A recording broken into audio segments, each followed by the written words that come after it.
25th, 2014 Troy City Council meeting. We are pleased this evening to have Pastor Dan Lewis with us from Troy Christian Chapel to lead us in the invocation. If you would please stand for that and then remain standing for the Pledge of Allegiance. Good evening, Pastor. Good evening, Mayor. Shall we bow for prayer? Heavenly Father, we thank you for your sovereignty over the affairs of humans and your divine providence in whom we trust and in which we trust. We ask for your guidance in this council meeting tonight. We pray for our council. We pray for the citizens whom they represent, and we ask that everything be done to honor you. We pray this in the name of Christ Jesus our Lord. Amen. Amen. I pledge allegiance to the flag of the United States of America and to the republic for which it stands, one nation, under God, indivisible, with liberty and justice for all. Thank you. Thank you, Pastor. Troy City Council meeting is now called to order. The roll call, Ms. Bittner. Mayor Slater. Here. Councilmember Campbell. Here. Councilmember Fleming. Mayor Pro Tem Henderson. Here. Councilmember Hoderick. Here. Councilmember Pennington. Here. Councilmember Teets. Here. I think that means something's up.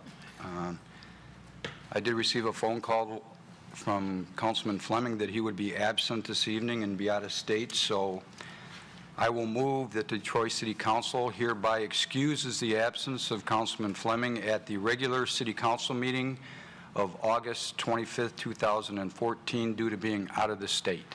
Support. Moved by the chair and supported by Councilman Campbell that we excuse the absence of Councilman Fleming at tonight's meeting. Discussion? The vote, Ms. Bittner? Mayor Slater. Yes. Councilmember Campbell. Yes. Mayor Pro Tem Henderson. Yes. Councilmember Hoderick. Yes. Councilmember Pennington. Yes. Councilmember Teets. Yes. Motion passes. Our first order of business is certificates of recognition and special presentations. We have 3 this evening. C1 is the MAD Awards, Mothers Against Drunk Drivers, with an introduction by Gary Mayer, Chief of Police. Good evening, Gary.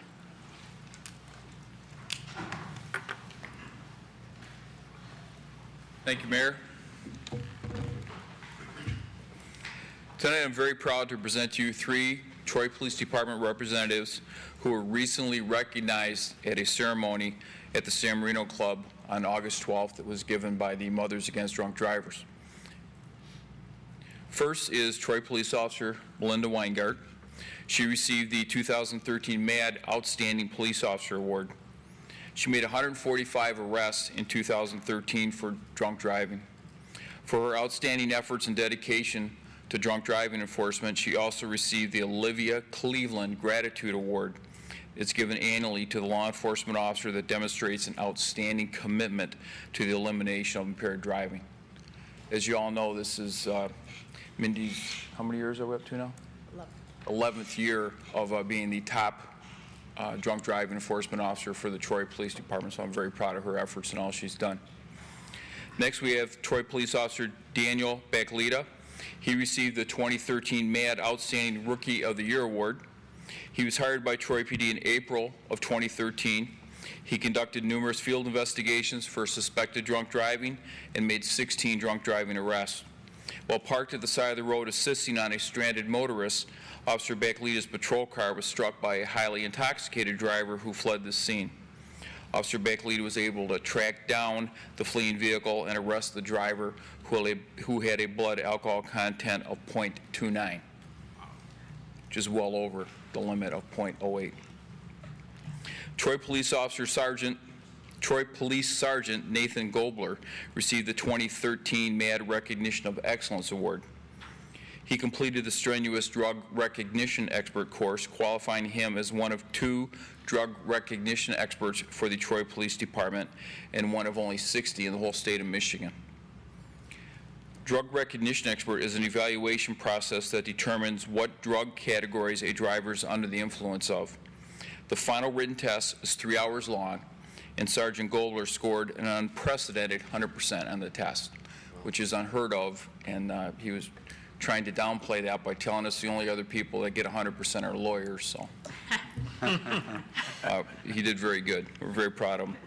It's rare to have 3 members of the same police department be recognized by MAD within the same year, and I'm very proud of the efforts and wanted to bring these 3 fine police officers and 2 officers and a sergeant to the City Council to give them some recognition for all the hard work they do.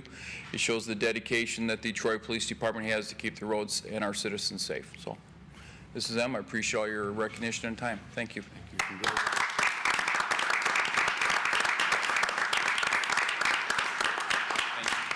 On behalf of the City Council, congratulations and thank you for all that you do for the city. And we know you're out there saving lives, which is very important to our community. So thank you very much for what you do. Thank you. C2 is a summary of the master plan process, 2014 Troy Master Plan update with an introduction by Brent Savanant, the planning director. Hopefully we have the IT issue resolved.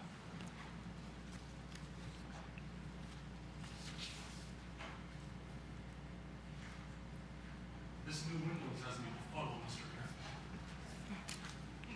Well, I don't think there's anybody up here that could help you.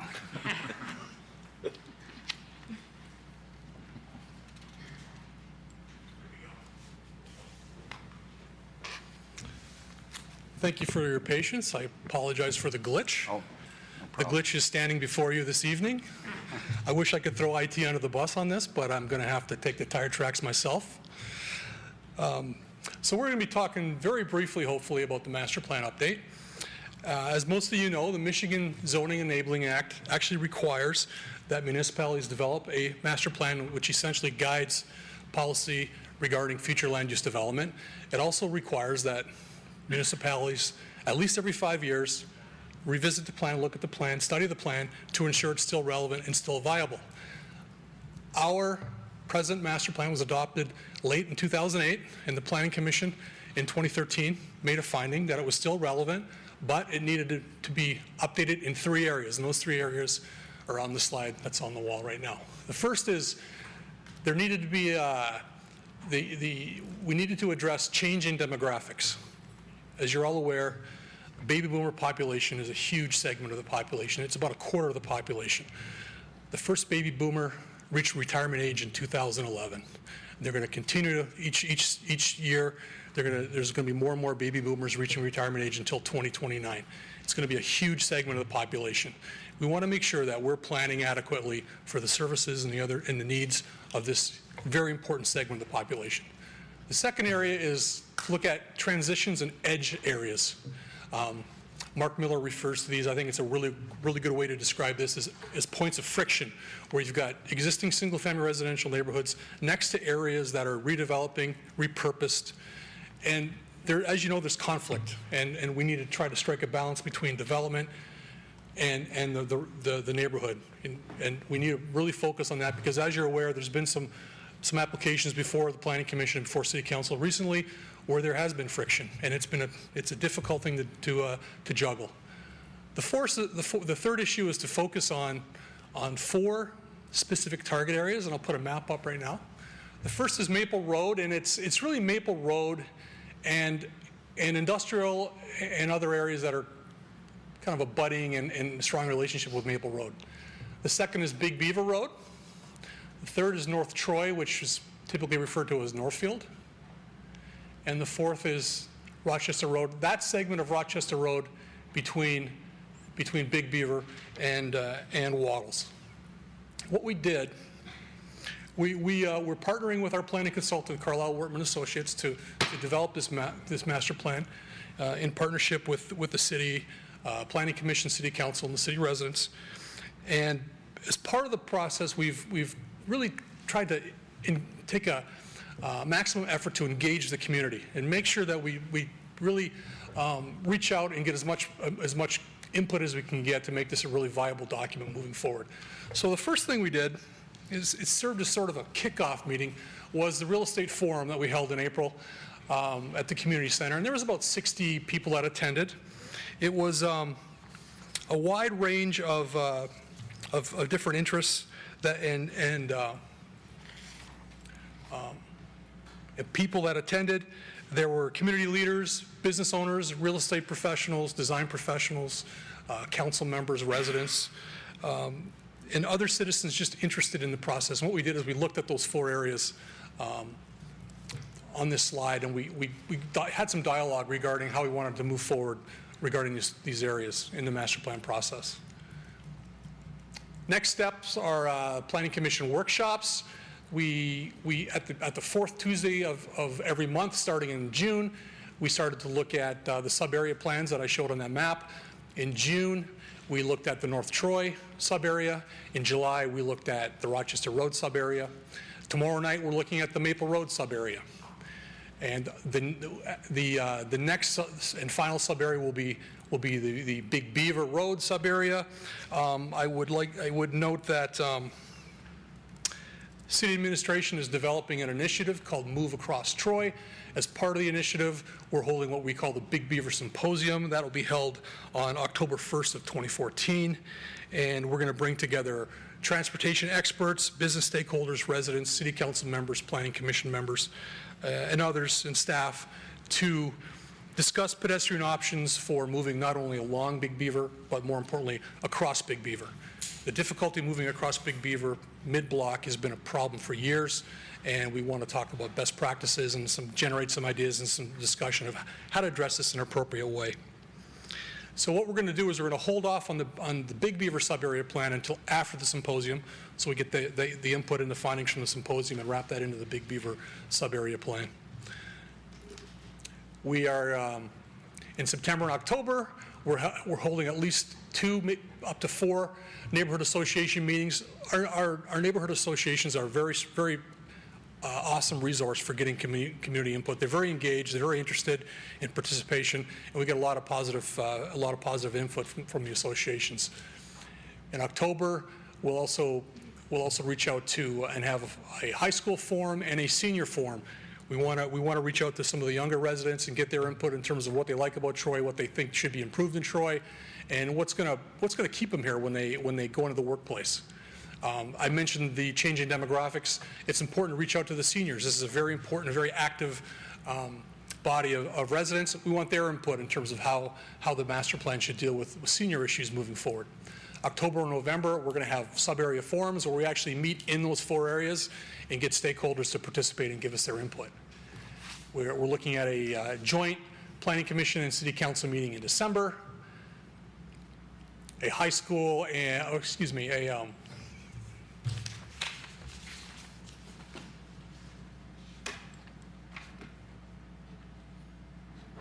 that should say Planning Commission public hearing in January, and in February, we're looking at City Council adoption. So the good news is we're on schedule, except for one component, and that's this one right here, the master plan portal / website. The intent of the portal is to provide information to the public that interested in following what's going on, and also provide an opportunity for input. That is underway. What's kind of stalled that out is lack of content. We're at a point now where we have the content, and we're looking at getting that up and running this week or next week. So we're close, but the other major components are right on schedule. So that's a good sign. This is the website. It's under construction, but it'll be available for viewing within the next week or 2. If anyone wants to see the 3 sub-area plans that we've already presented to the Planning Commission first draft, they can go to the planning page of the city website in June, July, and August. If they have questions, they can call me or email me. Great. That's the presentation. Thank you. Any questions for Brent? Thanks, Brent. Thank you. Good job. Our friend Jim Werpetinsky will be happy to hear that the seniors are going to be involved in the discussions. C3 is the flood damage update with a beginning introduction by Gary Mayer, Chief of Police, and I know there are others that will join him throughout the presentation. So good evening once again. Thank you, Mayor. Mayor and Council, we wanted to take a few minutes tonight to give you an update on the flood damage. The bulk of the police department presentation will be given by our emergency management specialist, Kristen Diag. City Attorney Lori Bloom will discuss some of the legal aspects. Kurt Bovenseep and Tim Richnack will discuss more of the technical aspects. We will all be here afterwards and available if there's any questions or follow-up items that you may have. So at this point, I will turn it over to Kristen. Thank you, Chief. Thank you. Good evening. Is it an IT issue again?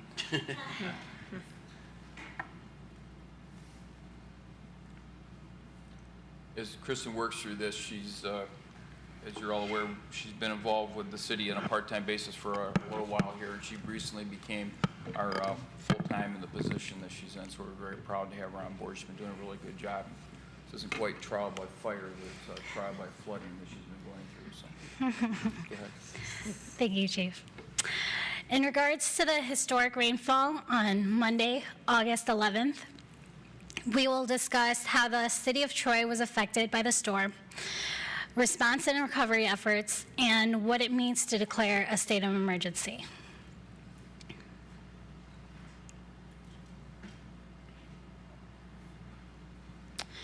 First, the extent of the damage. Many single-family homes had basements flooded up to 5 feet of water and sewer.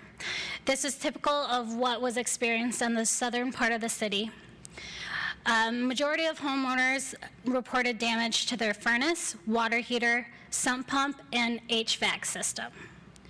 Those with finished basements reported damage to their washer dryer, kitchen, furniture, electronics, and other personal property. It's kind of hard to tell from this, but the utility room sink, the water's actually flowing over the top of the utility room sink.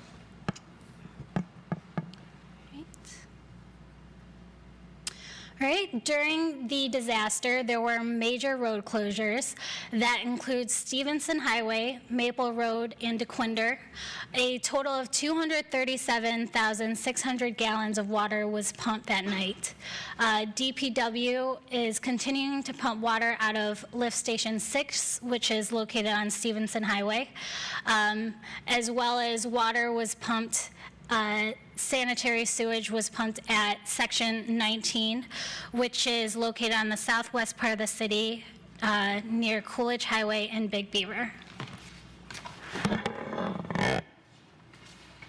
Damage to public property includes the lift station at Stevenson Highway, the police vehicle engine, and the museum and historic village currently has mold from the flood damage that they experienced. As of 11 p.m. on Monday, about 200 damage claims were reported and counting. And in regards to the claims that have been filed to the city attorney, I will turn it over to her to talk about more information on that, as well as the sewer backup law. Thank you. And I just have one slide. Our office, as part of the reassessment or the reassignment of the risk manager position, our office has taken over the claims function for the city. So we have handled, as of today, it was about 200 claims that have been filed by residents of the city of Troy. And it is important to know, and we are still taking them, there is a 45-day period of time. So it'd be 45 days from August 11th. Residents must report a claim within 45 days of that day, or else they are absolutely precluded. These claims, we are, again, providing information to Kristen, who is providing it to try and get some relief from FEMA, and that'll be addressed later on. But we are also going to be submitting them all to our insurance company. But there is a law that does provide cities with immunity. The exceptions to that would be if it were not maintained properly or if there were a malfunction. This just appears to be a very large event and could not have been anticipated. But we are going to be submitting these claims to our insurance company. We have provided information to all of the residents. We've talked to, like I said, over 200 residents so far, and we expect that there will be others that will be contacting us. If residents do want to file a claim, they can contact the city attorney's office either through email, or you can call us at 248-524-3320. The information is also on the city's their homepage under the flooding information. There's a claims form there as well. If residents wanted to file a claims form, they can download that form from our website and submit that to the city. We're asking for pictures as well if they have them. A lot of residents have been doing a great job of documenting what their damages are and taking photographs for their own insurance companies as well as to supply for the claim. Thank you.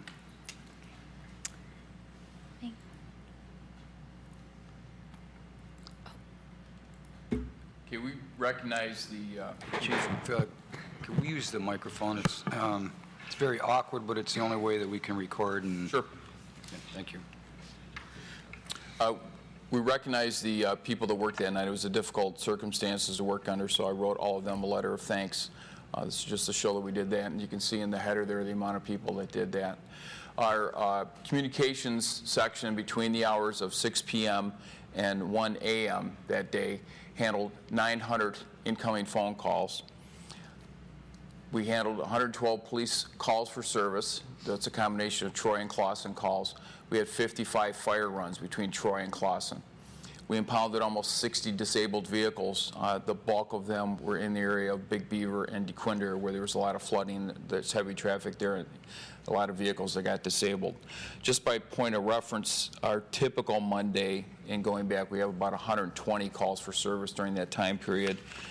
120 phone calls, about 40 calls for service, and 1 typical fire run on a typical Monday. So as you can see, this is extremely out of the norm.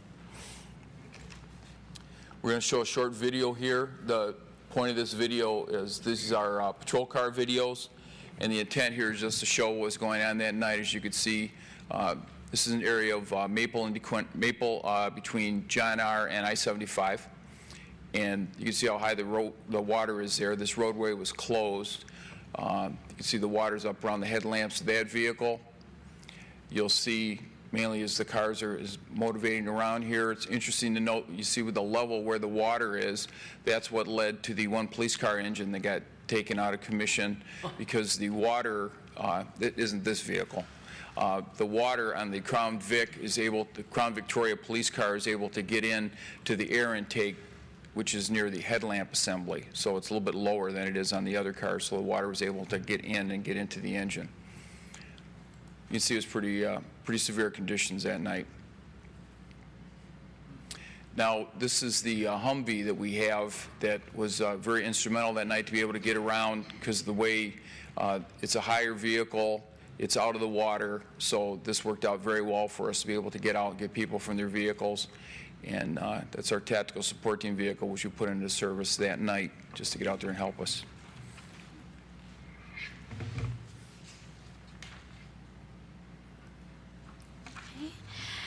As a liaison between the city, the county, and other municipalities in Oakland County, I kept constant communication between Oakland County Homeland Security and the Troy Police Department. And this is a map of the overall assessment. You could see the major road closures are indicated by the red lines, the Stevenson Highway, Maple Road, and DeQuinder. The purple square on Livernois and Waddles is the Troy Museum and Historical Village. The blue square right here represents the pump station, lift station number 6. And as you can see, the majority of the damage that the city of Troy experienced was in Section 35, as we call this area.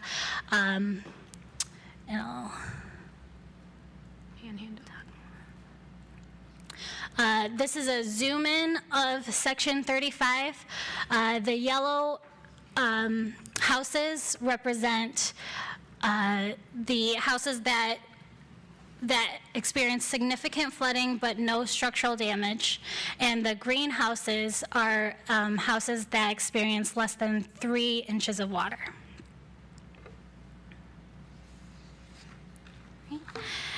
After the mayor assessed the overall damage, he declared a state of emergency. Declaration indicates that the city of Troy sustained widespread or severe damage, injury, or loss of life or property. The city of Troy was lucky to not have any injury or loss, but widespread damage to property.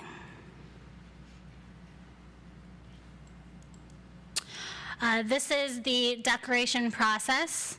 With the declaration, a request to the state for state assistance can be made for additional personnel, supplies, equipment, materials, or monetary support to address threats to public health and public safety.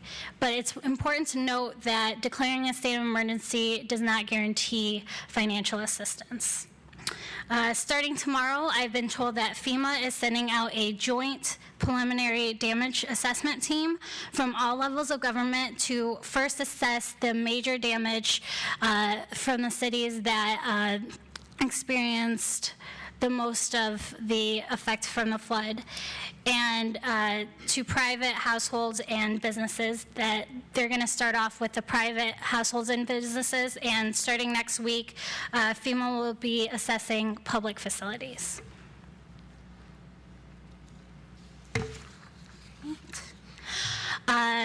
As part of the recovery effort, the City of Troy hosted the first multi-agency resource center in the affected region. The region includes the Wayne County, Oakland County, and Macomb County. The listed agencies on the screen provided information, assistance, referrals, and resources to those impacted by the flood.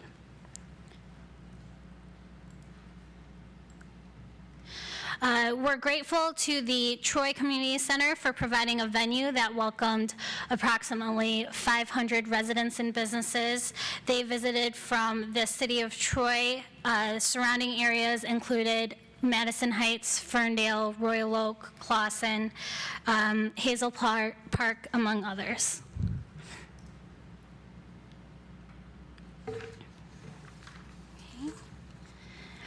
I'm also thankful to the Department of Public Works that had vehicles and personnel on standby for both days of the event, and they helped unload 400 Salvation Army cleanup kits. That's their vehicle and personnel on the bottom right.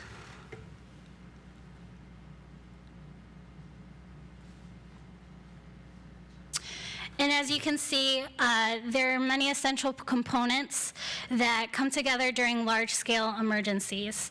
I appreciate the time and effort, support, personnel, and equipment that each department for the City of Troy came together and committed towards the flood response and recovery efforts. So we will remain and we'll answer any questions after Mr. Bovenseed and Mr. Richnack present. And for your information, this presentation and the DPW presentation are already on the website attached to the agenda, and we'll make sure they remain on the website and are available for people to review in more detail. Thank you.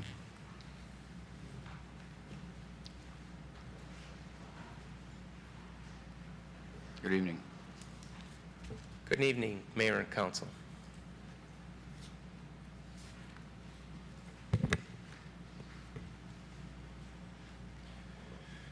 Good evening, Mayor and Council. This is just a look at the event from a public works standpoint, from the infrastructure. We were out there blocking the roads. When the first calls came in, we thought maybe one or two roads, and then as the police indicated that there was multiple roads that needed to be closed. We actually don't have enough barricades to close that amount of roads, so we were parking our tandem axle trucks, our snow removal trucks in the intersections to block it off, and which worked out because they are also high off the ground. Our reports indicate that we received anywhere from 5.09 to 5.46 inches of rain within that 4 to 6 hour range. Mathematically, they say this is about a 300-year storm. You know, within 6 hours, 5.09 inches calls for another storm not to happen for another 292 years. Again, this is all statistically calculated and so forth. I'd like to speak a little bit about the sewer system, the George W. Kuhn. Down off of Stevenson Highway, there's a large underground tunnel that is an overflow tunnel that goes to the Red Run drain. If many of you have driven across DeQuinder, there's just that huge open channel that flows across toward Mound Road. That particular drain was so full during the course of this storm that it actually flooded over the top of Mound Road. The water had backed up into the George Kuhn facility and flooded the engineering stations that controlled all the pumps. So they had complete failure down there. It really didn't matter because all of the systems were full. There was 260,000 cubic feet per second that go down to Detroit. They figured there was 320,000 cubic feet per second that were heading through that tunnel, and it just, the capacity isn't there. Nothing has ever been built. Our engineering standards that these things were built under were never intended to handle this type of storm. One additional little thought is that everybody heard about I-75 failure of the pumps under 696. If those pumps would not have failed, we would have had all of that water is pumped into the George W. Kuhn. So it would have just exacerbated the situation even further. This is a diagram of a sewer system that's combined, which is what we have down in Section 35, which is just north of 14 Mile and just west of Stevenson Highway.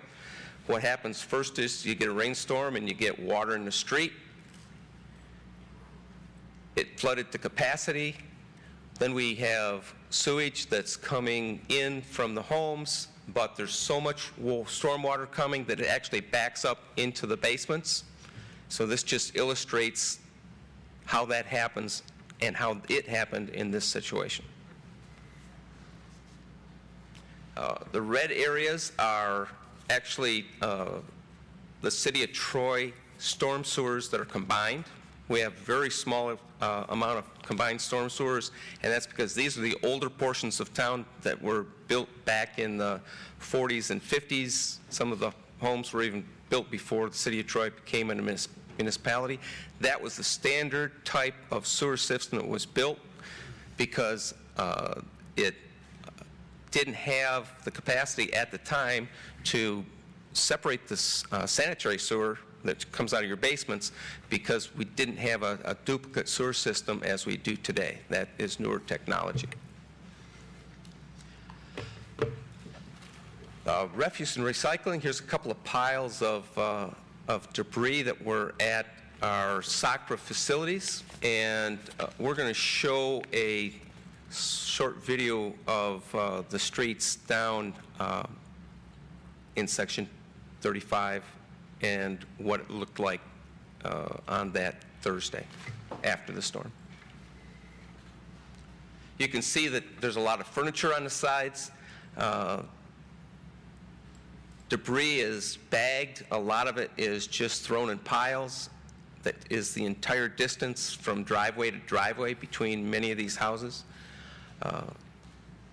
I took this video along with staff before the collection, and by the collection time on that Thursday afternoon, almost every house had debris from driveway to driveway in front of it. We were very fortunate that we have such a small area. Our collection day on Thursday covers all of the southern part of Troy, and what we were able to do is get everything collected and then just finish up by noon on Friday of both last week and this week. We're anticipating that trash collection will be on time this Thursday, and things will be a semblance of back to normal. We still are collecting compost, recycling, and trash in the same trucks because of the volume that's out there and because of the issues at the transfer station that we just can't get in. They have piles of trash that typically is all inside buildings and then transferred out.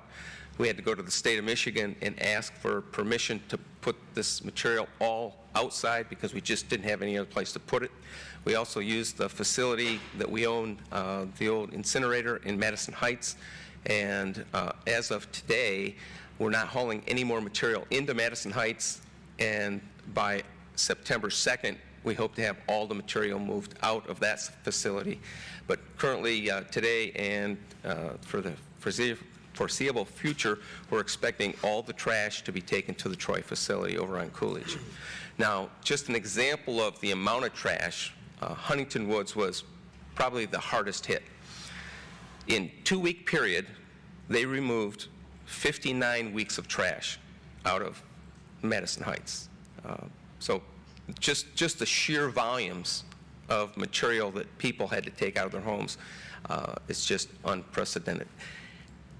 On average, in the SOC communities, what we had was, for the first 2 weeks, we removed equal to 30 weeks of trash from the SOC communities, which were one of. And so, you know, we've had people ask, well, we didn't have that much flooding.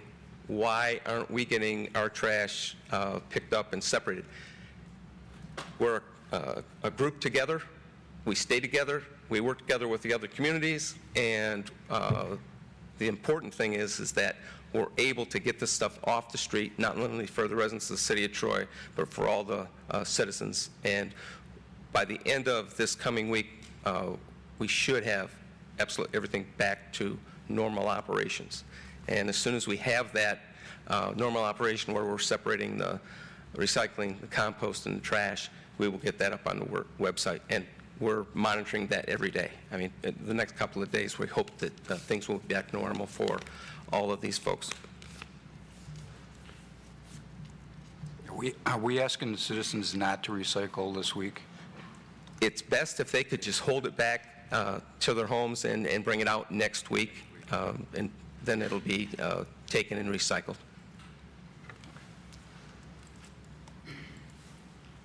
Thank you. Is there any questions from council at this point? I think it was a much-needed update for all of us because we all do get questions, and I think it's important that we have it on the web page so that everyone can look at it. And thanks for a job well done. Thank you.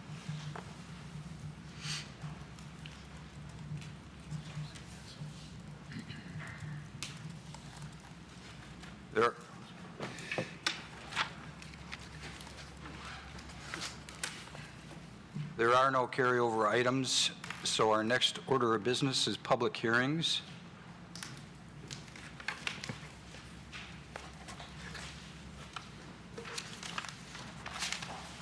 Our first public hearing is E1, a reprogramming community development block grant, a CDBG program, year 2013 funds, with an introduction by Kurt Bovenseep, the Public Works Manager. Good evening again. Good evening again. Let me open the public hearing before we start. Okay, I will open the public hearing. On a little different, brighter note, the U.S. Department of Housing and Urban Development actually sponsors the Community Development Block Grant Program and is administered by the individual counties, and for us it would be Oakland County. These funds have already been designated to the City of Troy, just over $107,000. Originally they were appropriated to do some street and sidewalk repair down in Section 36. However, it is not enough funding to complete that project, therefore it is deemed unwarranted at this time. So again, these are funds that have already been appropriated to the City of Troy. We're just repositioning them to Milverton Park. Milverton Park is located on Maple Road, on the south side of Maple Road between John R. and DeQuinder. That park has been developed completely by Community Development Block Grant funding, includes senior outdoor exercising equipment, rock climbing, boulders for children, swing sets, a restroom facility, and a shelter. That park is lacking activities for the age groups of 2 to 5, and that's what we're requesting, to reappropriate that funding for activities for age groups 2 to 5. Thank you. Any questions for Kurt? Is there anyone in the audience that wishes to speak on this item this evening? Seeing none, I will close the public hearing, return it to the table for resolution. Councilwoman Hoderick? I'll move the resolution as printed. Support. Moved by Councilwoman Hoderick and supported by Mayor Pro Tem Henderson, that we approve E1, a reprogramming community development block grant program year 2013 funds. Discussion? The vote, Ms. Bittner? Councilmember Campbell? Yes. Mayor Pro Tem Henderson? Yes. Councilmember Hoderick? Yes. Councilmember Pennington? Yes. Councilmember Teetz? Yes. Mayor Slater?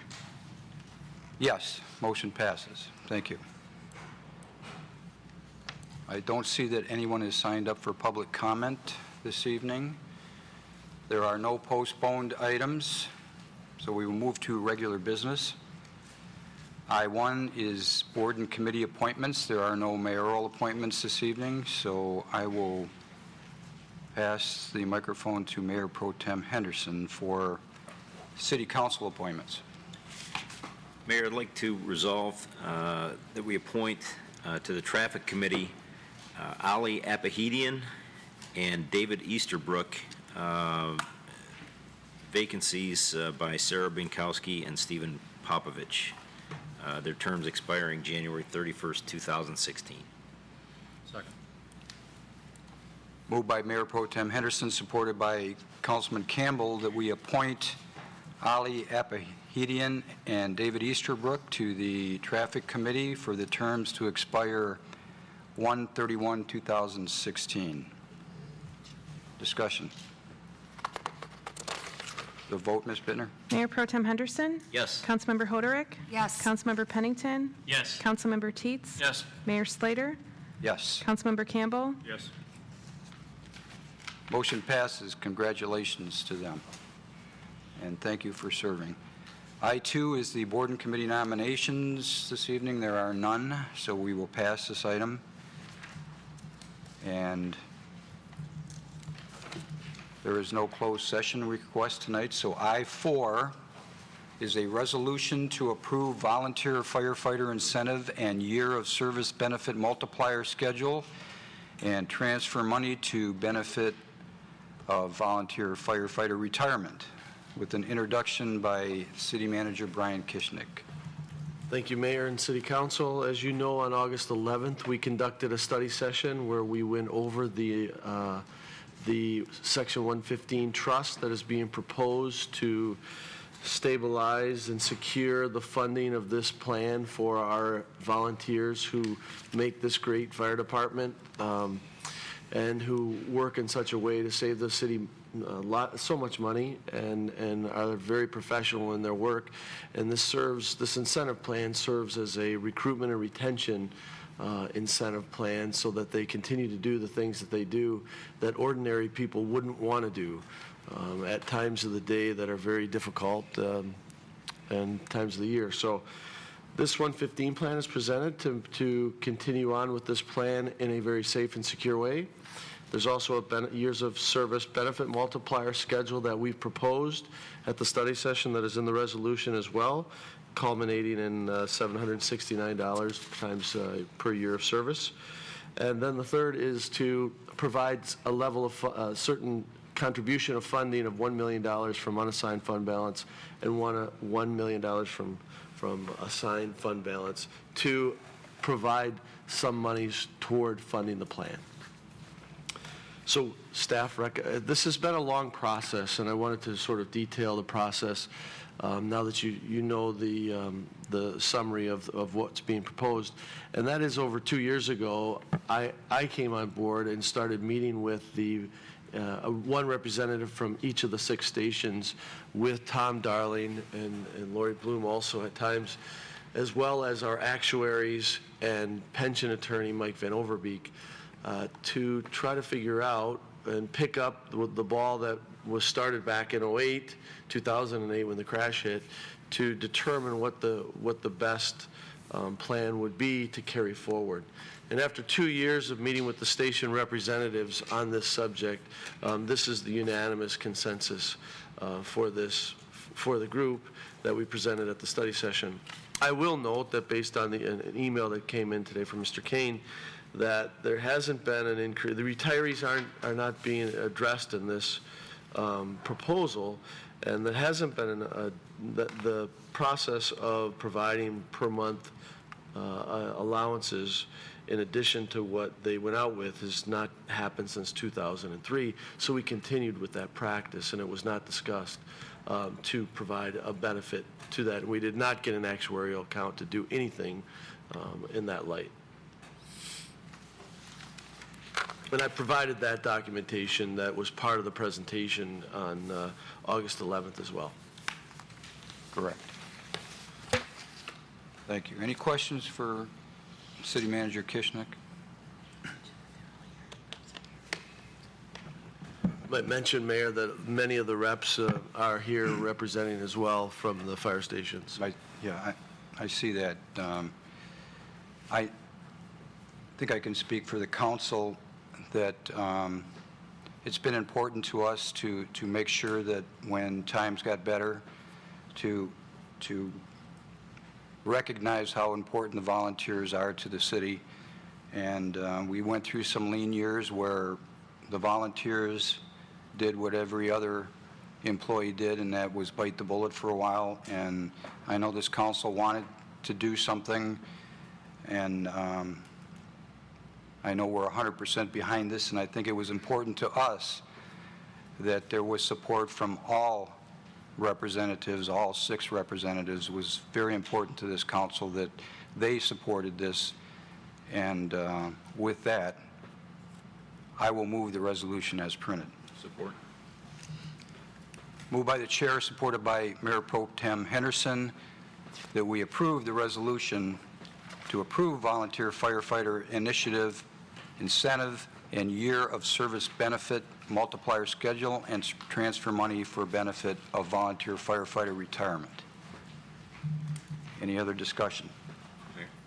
Mayor Pro Tem Henderson. I think it's important to point out that in this particular item, establishing a trust, securing the funds to be able to fund this for future, and hiring a manager is pretty critical in this whole process. Also establishing a board to oversee that is a critical move as well. Just like we've done with the retirement board, we're able to put it into a professional management's hands to make sure those funds grow for the future. So, well done. Point well taken, and I think the retirees would be just as appreciative that their money is being secured for them when they retire. Any further discussion? The vote, Ms. Bittner? Councilmember Hoderick? Yes. Councilmember Pennington? Yes. Councilmember Teetz? Yes. Mayor Slater? Yes. Councilmember Campbell? Yes. Mayor Pro Tem Henderson? Yes. Motion passes. Thank you very much to everyone for all your hard work. I know this is just a step in the process. We will wait for the IRS to make sure that they give us the thumbs up and okay to set up the trust. Once the trust is set up, then we will put together a board and a management team.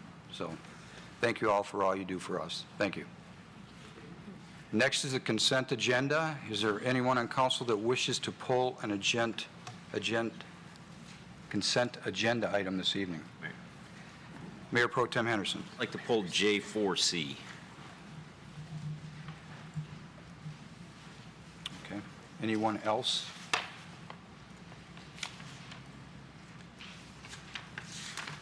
Would somebody like to move the resolution with the exception of J4C? Councilwoman Hoderick. I'll move the resolution with that exception, as you noted. Second. Moved by Councilwoman Hoderick and supported by Councilman Campbell that we approve all items on the consent agenda except J4C, which will be considered after the consent agenda items. Discussion. The vote, Ms. Bittner? Councilmember Pennington? Yes. Councilmember Teetz? Yes. Mayor Slater? Yes. Councilmember Campbell? Yes. Mayor Pro Tem Henderson? Yes. Councilmember Hoderick? Yes. Motion passes. Councilman, or Mayor Pro Tem Henderson.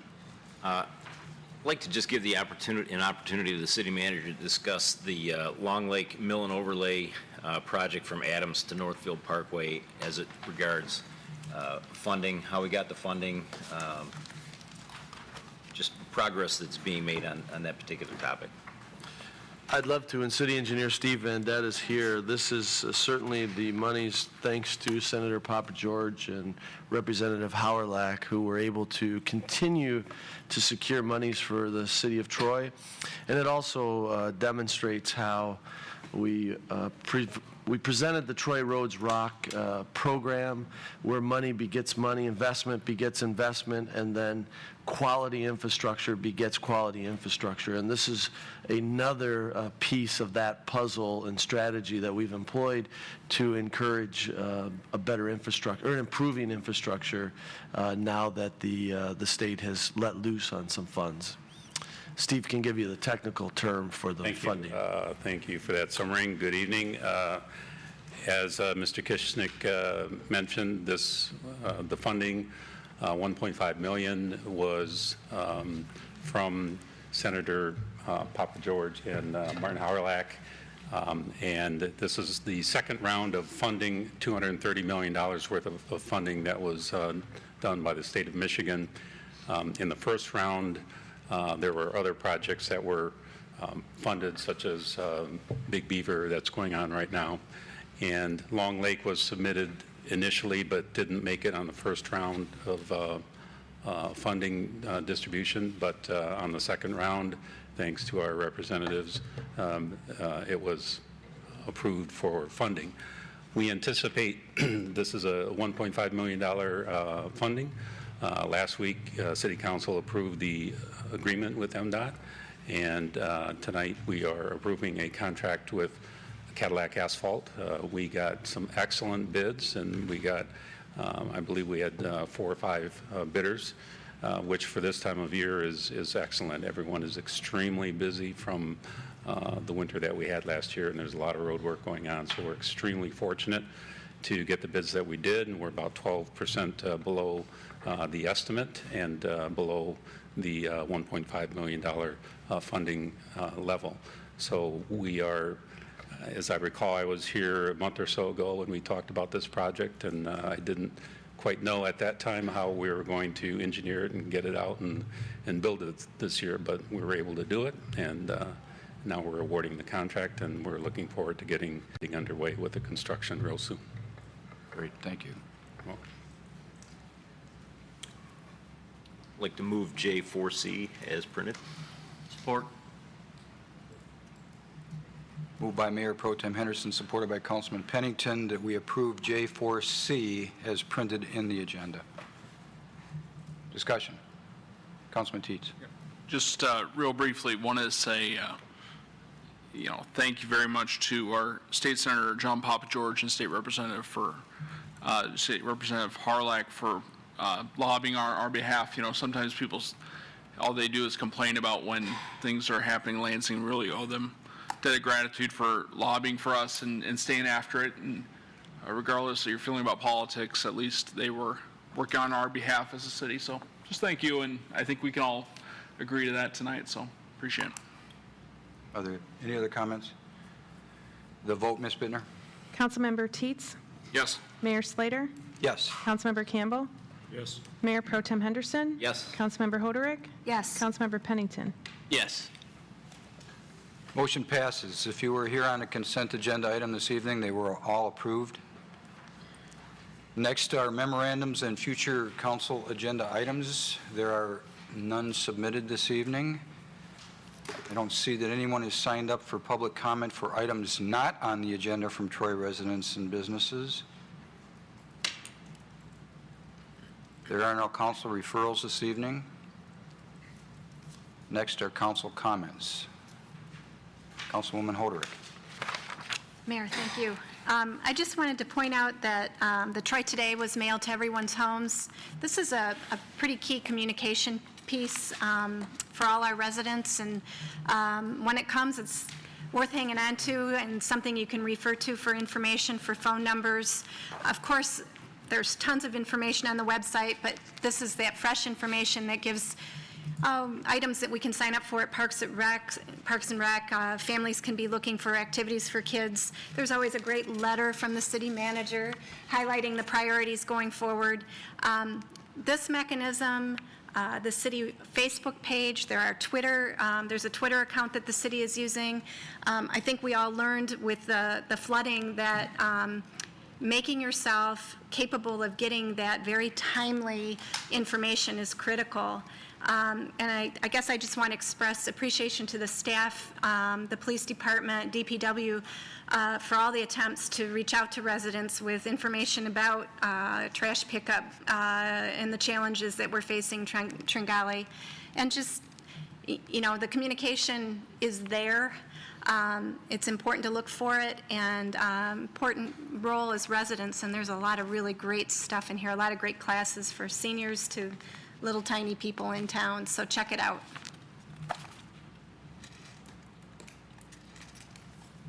Thank you. Any other council comments this evening?